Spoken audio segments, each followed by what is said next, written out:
우리가 이제 6장에서 보고 있는 대로 사람이 재물이 많고 능력이 많아도 죽으면 소용이 없고 연약하다는 것을 보았습니다. 그렇죠, 그죠? 아무리 돈을 많이 벌어도 또 능력이 많아도 죽으면 그 재물, 그 능력, 그거 내 거 아닙니다. 그렇기 때문에 절대로 교만할 거 없고 또 없다고 해서 비굴할 거 없습니다. 오늘도 이제 해 아래에서 사는 우리 인간의 문제를 살펴보고자 합니다. 그것은 무지와 무능입니다. 이미 말씀 안 드려도 우리는 무지하고 무능합니다. 물론 많은 것을 알고 있고 또 많은 것을 할 수 있습니다. 그렇죠? 개보다 낫다. 사람은 개보다 낫습니다. 그런 면에서 많은 것을 할 수 있습니다. 그리고 많은 것을 알 수 있습니다. 사람은 언어를 만들어냈습니다. 말을 만들어냈습니다. 놀라운 것입니다. 여러분, 이 언어라고 하는 이것을 통해서 참 놀랍습니다.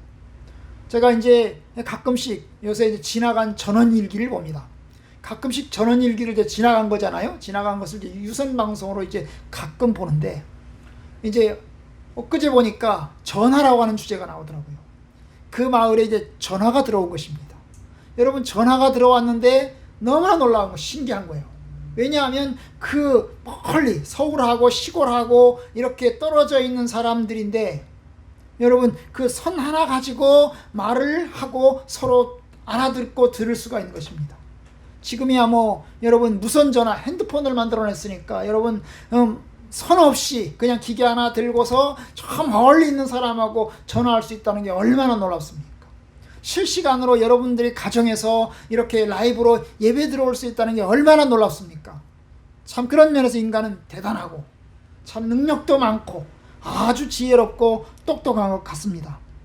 그런데 오늘 본문에 보면 인간이 그럼에도 불구하고 인간은 무지하고 연약하다는 것을 우리가 오늘 말씀을 통해서 보게 됩니다. 그 첫 번째, 세 가지로 이야기를 하려고 하는데요. 그 첫 번째는 뭐냐 하면, 여러분, 우리가 새로운 것을 만들어냈고 새로운 것을 창조해냈고 새로운 것을 개발하고 새로운 것을 뭔가 이름을 붙여서 한 것 같아도, 여러분, 이미 오늘 본문에 보면 그의 이름이 이미 불린 바 되었다 그랬어요. 이미 불린 바 되었다. 그리고 이미 다 알려진 바 되었다는 거예요. 6장 9절 10절 이미 있는 것은 무엇이든지 오래전부터 그의 이름이 이미 불린 바 되었고 사람이 무엇인지도 이미 안 바 되었으니. 여러분, 이미 있는 거잖아요. 이미 있는 것은 우리가 이름 붙이기 전에 이미 우리가 뭐라고, 예를 코스모스라고 이름을 지었다고 하십시오. 뭐 코스모스 혹은 마이크 이렇게 이름을 지었어요. 여러분, 이게 사람들이 마이크를 개발하고 난 다음에 거기다가 마이크라고 하는 이름을 이제 집어넣어 준 것입니다.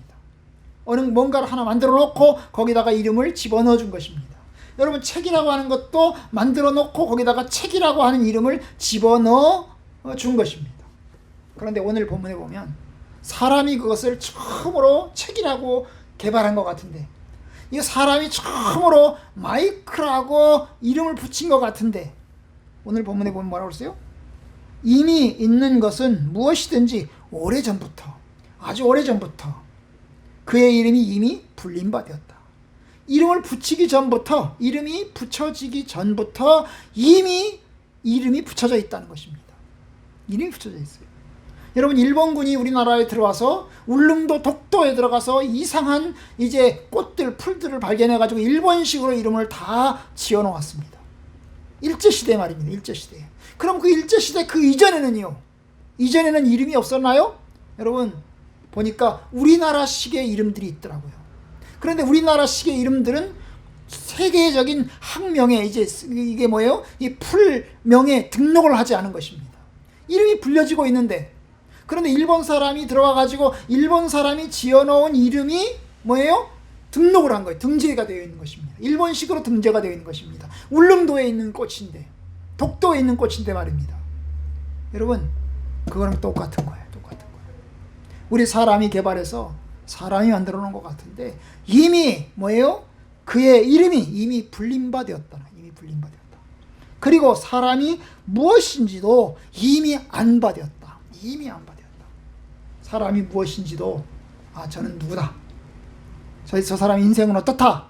이미 안 바 되었다는 거예요. 그럼 누가 부르고 누가 알고 있겠습니까? 바로 하나님이 알고 있는 것입니다. 하나님이 이미 부르고 있는 것입니다. 거기다가 이름을 정해놓고 거기다가 그걸 알고 있는 분은 누구이겠어요? 하나님이 알고 있는 것입니다. 존재하는 것들의 이름이 정해져 있고 사람이 어떤 존재인지도 이미 정해져 있는 것입니다. 그런 면에서 인간의 운명은 결정되었다는 것입니다.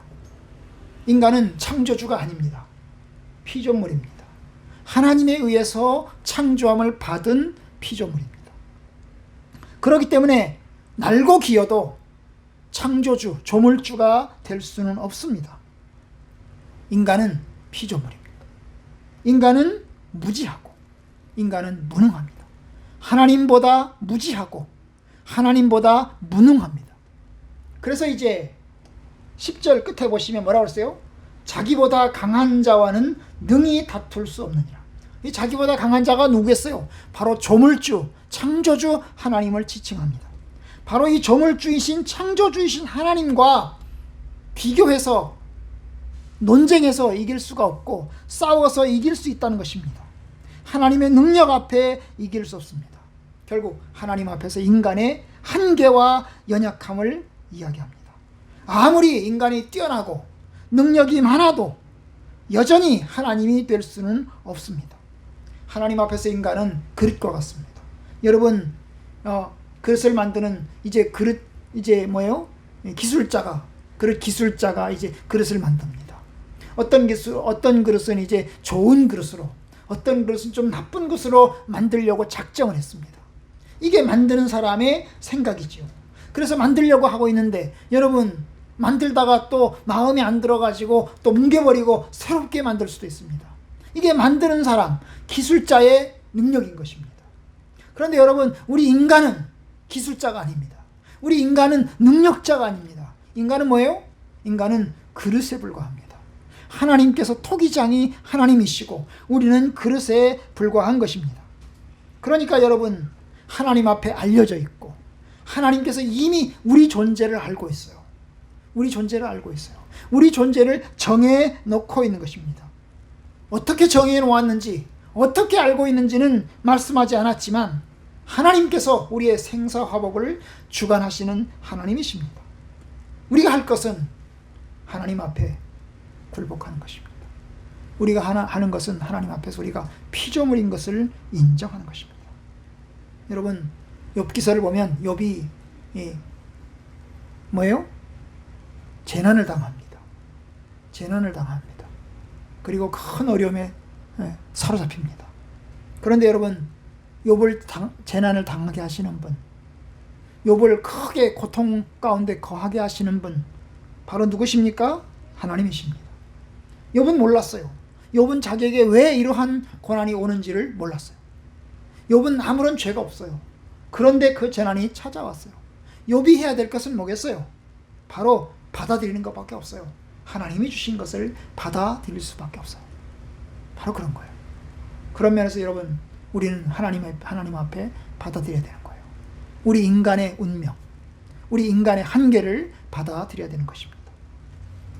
두 번째 봅시다. 두 번째 보면 이제 11절이 나오는데요.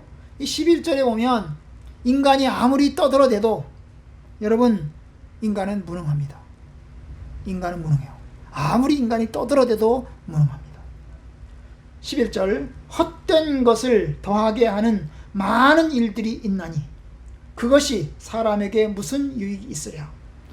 헛된 것을 더하게 하는 많은 일들. 이 많은 일들, 그러니까 사건들인 것 같은데요.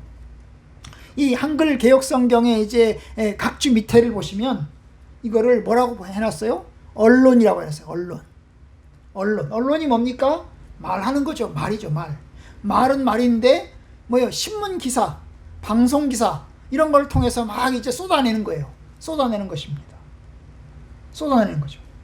헛된 것을 더하게 하는 많은 일들이 있나니. 이게 조금 어려운데요.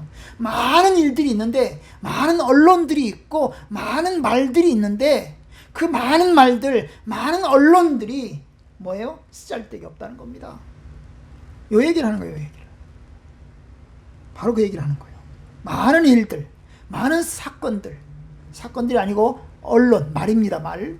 언론, 말. 여러분, 우리나라의 언론사가 얼마나 많아요. 많은 뉴스가 하루에도 쏟아져 나옵니다. 거의 같은 것들이 엄청나게 쏟아져 나옵니다. 그렇죠? 뭐 공정하게 보도해야 될 것도 공정하게 보도하지 않고 불공정하게 보도하는 일이 얼마나 많습니까? 그런데 여러분, 많은 것을 더하는데, 많은 일들이 쏟아져 나오는데, 많은 언론들이, 많은 기사들이 쏟아져 나오는데, 그것이 뭐라고요? 헛된 것을 더하게 한다는 거예요. 헛된 것을 더하게 한다는 거예요. 결국 인간이 떠들어대고 논쟁하고 그리고 많은 말들을 쏟아내지만 이것이 아무런 인간에게 유익도 없고 또 의미도 없다는 것입니다. 여러분, 이것이 하나님께서 전도자를 통해서 하시는 이야기입니다. 인간이 떠들어대는데 사실 인간은 전체를 다 아는 건 아닙니다. 전체를 다 알고 떠드는 부분만 가지고 이야기합니다. 그 부분만 가지고 나타난 그 현상 하나를 가지고 계속 이야기를 합니다. 여러분, 얼마 전까지는 우리나라 언론 기사에서 백신 맞으면 죽을 것처럼 백신을 맞지 말라고 계속 떠들었습니다. 그죠? 그래서 백성들을 협박을 했어요. 협박을 하다시피 했어요. 근데 요새 와가지고 어떻게 합니까? 서로 백신을 맞으라고 지금 합니다. 저 얼마 전에는 정부에서 백신을 못 구했다고 무능하다고 막 욕을 해댔어요. 그런데 정부가 결정한 목표대로 지금 이제 착착 가고 있잖아요. 6월까지 1,300만 원을 목표로 했는데 달성하려고 하잖아요. 그런 것과 똑같은 거예요. 하나님을 향해서 인간이 쏟아내는 말들, 결국 지식과 참 지혜를 알고 쏟아내는 것이 아니고 뭡니까? 그냥 보이는 현상 가지고 쏟아내는 것입니다. 하나님 보시기에 그것은 헛된 것입니다. 바로 그 얘기예요. 헛된 것을 더하게 하는 많은 일들이 있나니 그것들이 사람에게 무슨 유익이 있으랴. 여러분, 결국 많은 말로 떠들어댄다고 하더라도 사람에게는 유익이 없다는 것입니다. 말을 많을수록 공허함도 커진다 그 말입니다. 여러분, 맞아요. 우리는 한 부분만 봅니다. 전체를 다 보지 못합니다. 모든 사건들이 다 치밀하게 서로 얽혀 있는데 그 얽혀 있는 모든 것을 총체적으로 다 보지 못합니다. 여러분, 우리는 얼마나 연약한지 몰라요. 우리는 미래를 알 수 없어요. 조금 뒤에 일어날 일도 알지 못합니다. 여러분이 이제 영화 중에 어바웃 타임이라는 영화가 있어요. 이 어바웃 타임이라는 영화는 남자와 여자가 서로 사랑하는 이야기인데요. 여러분, 어떤 남자가 여자를 보았습니다. 그리고 그 여자를 사랑하게 됐어요. 그런데 이제 다가가려고 합니다. 그런데 이제 다가가는데 실수가 많은 거예요. 실수를 하는 거예요. 뭐 어떻게 하죠? 아버지가 가르쳐줬어요. 벽장 속에 들어가면, 캄캄한 벽장 속에 들어가면 과거로 돌아갈 수 있대요. 그래서 이제 실수를 해요. 그리고 나서 어떻게 합니까? 얼른 아차 싶으면 바로 벽장 속으로 돌아가가지고 다시 과거로 돌아가요. 그리고 이제 실수를 안 하게 됩니다. 계속 벽장 속으로 들어왔다 나갔다 하는 거예요. 여러분, 이게요, 타임머신 타고 과거로 가는 거잖아요. 근데 여러분, 우리는 그렇게 못해요. 타임머신 타고 과거로 돌아갈 수 없어요. 과거의 사건들을 바꿀 수가 없어요. 다만 이 시점에서 우리가 과거를 생각하고 그리고 또한 미래를 조금 더 생각하려고 하는 것 정도뿐이에요. 우리는 우리의 과거를 바꿀 수가 없고 또한 우리의 미래도 잘 몰라요. 그러니까 하나님 앞에서 교만할 거 없어요. 하나님 앞에서 까불 게 없어요. 겸손해야 됩니다. 인간은 연약합니다. 인간은 연약해요. 아무리 많이 떠들어대고 아무리 많이 자신만만하게 외쳐도 하나님 보시기에는 까불지 마, 그 정도입니다. 여러분 시편 2편에 보시면 세상의 군왕들이 하나님을 대적하자고, 하나님을 대적하기 위해서 세상의 모든 왕들이 모여가지고 집단적으로 하나님을 대항합니다. 그럼 하나님이 이길 수 있을까요? 하나님 보시면 오 무섭다 그러시면서 하나님이 도망가실까요? 그렇지 않아요. 시편에 계시면, 시편 2편에 보면 하늘에 계신 자가 웃으신다고 그랬어요. 하늘에 계신 자가 비웃으신다고 그랬어요. 아무리 인간이 많이 떠들어대도, 아무리 많은 인간들이 모여가지고 하나님을 대항해도 하나님은 눈 하나 깜짝하지 않습니다. 여러분, 그러니까 하나님 앞에 까불어서는 안 돼요. 바로 그 얘기예요. 인간은 무능하고 무지합니다. 여러분 11절에 보면, 12절에 보면 사람은 또 무지합니다. 무능하고 무지한데요. 또 무지합니다. 왜요? 무엇이 낙인지, 헛된 생명의 모든 날을 그림자같이 보내는 일평생에 사람에게 무엇이 낙인지를 누가 알고, 사람에게 낙인지,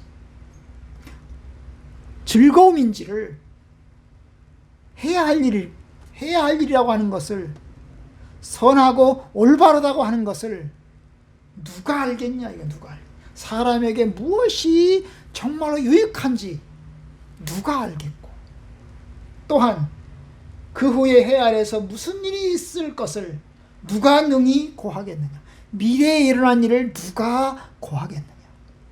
여러분, 우리는 우리에게 정말 필요한 것 우리는 잘 모르고 살 때가 있어요.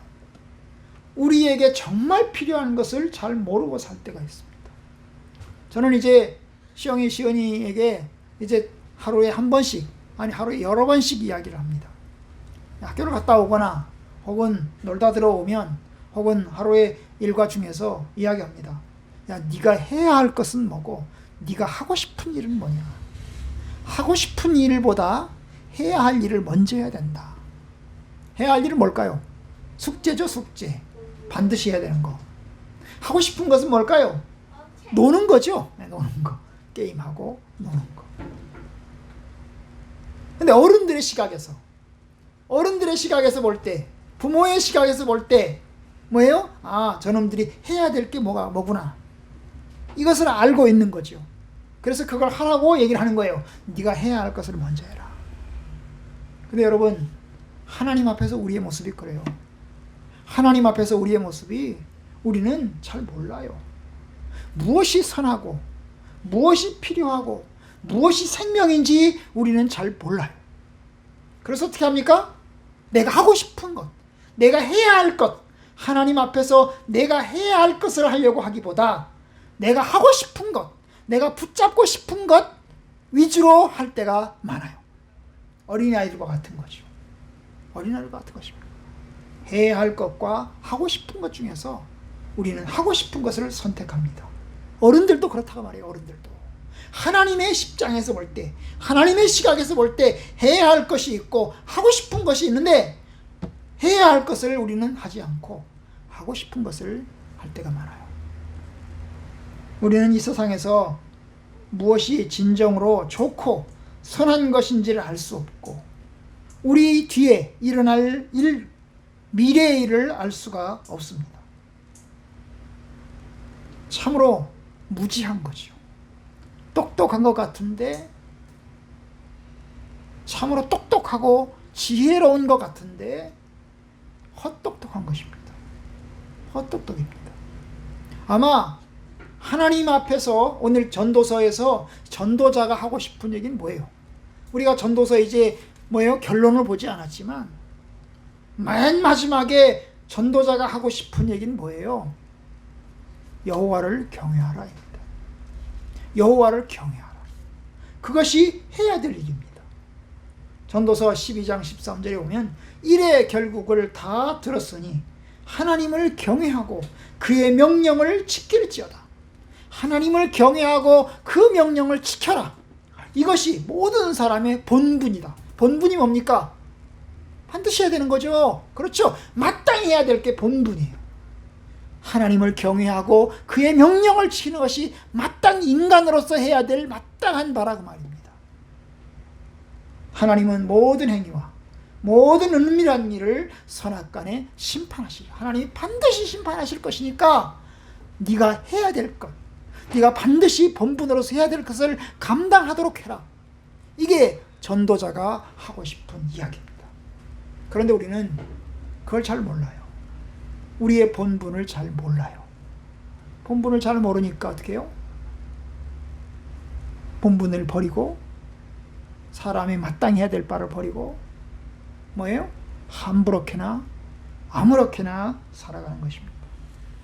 아마도 그 본분을 안다면 모두 다 하나님을 경외하고 모두 다 겸손하게 살 것입니다.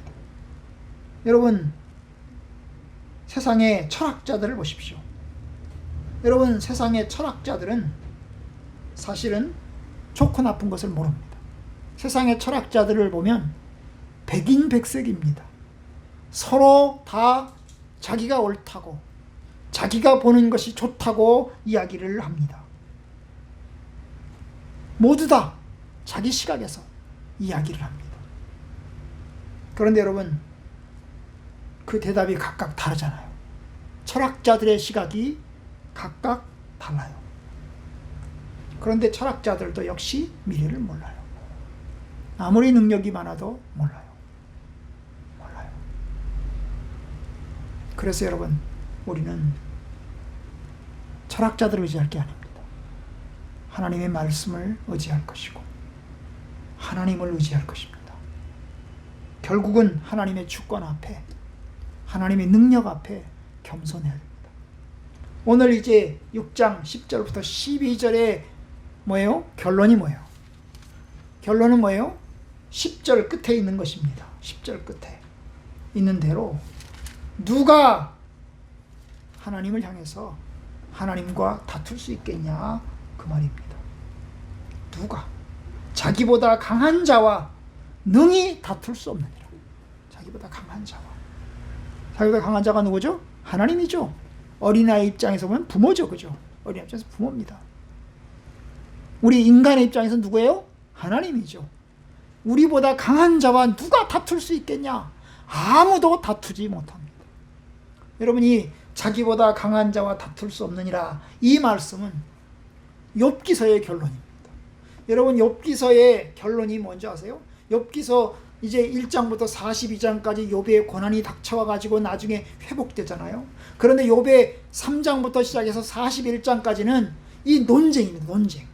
그런데 그 욥기서의 논쟁의 한마디의 결론은 뭡니까? 누가 강한 자이신 하나님과 싸울 수 있느냐. 하나님께서 원하시는 대로 이 세상을 이끌어 가시는데 누가 과연 하나님을 향해서 이렇소 저렇소 하고 삿대질을 할 수가 있냐 그 말이에요. 욥도. 그래서 욥도 나중에 41장에 가서 42장에 가서 어떻게 얘기합니까? 하나님, 제가 내 주제를 모르고 까불었습니다. 하나님, 제가 제 주제를 모르고 제가 함부로 말을 했습니다. 이게 욥이 하나님 앞에서 하는 기도입니다. 제가 제 본분을 모르고 제 주제를 모르고 까불었습니다. 여러분, 하나님 앞에서 까불지 맙시다. 하나님의 주권 앞에 겸손해야 됩니다. 그런데요, 하나님께서는 우리의 좋으신 하나님이십니다. 능력이 많으시고 강하신 하나님이신데 우리를 지극히 사랑하십니다. 저와 여러분들을 지극히 사랑하세요. 이 말씀에서 하고 싶은 얘기는 바로, 얘들아, 내가 너희들을 사랑한다. 내가 너희들을 위해서 정말로 너희들의 본분을 잘 지켜서 너희들이 생명을 얻고 너희들이 정말 마땅히 가야 할 길을 가길 바란다. 그 얘기를 하고 싶은 겁니다. 그 얘기를 하고 싶은 거예요. 마치 부모가 자녀들에게 닥달을 할 때, 해야 할 걸 뭐 해야 된다, 이런 얘기를 할 때 뭡니까? 그 자녀들이 마땅히 가야 할 길을 가게 하고 싶은 것과 같은 것입니다. 여러분, 하나님은 우리의 모든 것을 아시는 하나님이십니다. 전지전능하신, 모든 것을 아시고 모든 것을 할 수 있으신 하나님이십니다. 그 하나님 앞에 우리가 겸손하게 또 의지하고 또 주께 나아가는 여러분들 되시기를 주님의 이름으로 축원합니다. 까불지 마시고 하나님 앞에 교만하지 마시고 큰 소리 칠 거 없습니다. 주님 앞에 겸손합시다.